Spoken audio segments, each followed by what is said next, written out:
कराची मवेशी मंडी में नया टोकन सिस्टम मुतारिफ। ये मुनफरिद टोकन सिस्टम क्या है,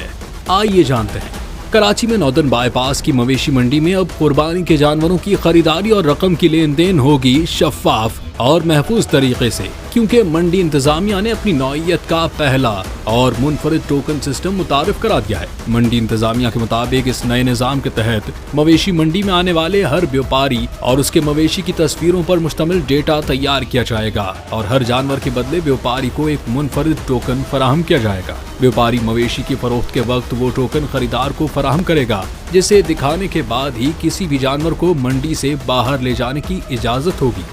सिर्फ यही नहीं बल्कि खरीदारी के बाद घर पहुंचने पर जानवर में किसी किस्म का नुक्स नजर आने और जानवर की बुकिंग या एडवांस रकम की अदायगी के बाद जानवर के हुसूल में मुमकिन तनाज़े की सूरत में भी इस टोकन की बुनियाद पर इंतजामिया खरीदार की हर मुमकिन मदद करेगी। एशिया की सबसे बड़ी आरजी मवेशी मंडी में यूं तो हर साल ही व्यापारियों और खरीदारों को मुख्तलिफ सहूलियात फराहम की जाती हैं, मगर इंतजामिया के मुताबिक ये सहूलत पूरे मुल्क की किसी और मंडी में दस्तयाब नहीं, जिसके तहत खरीदार इत्मीनान और तहफ़्फ़ुज़ के एहसास के साथ सुन्नत इब्राहिमी की अदायगी के लिए जानवरों की खरीदारी कर सकेंगे।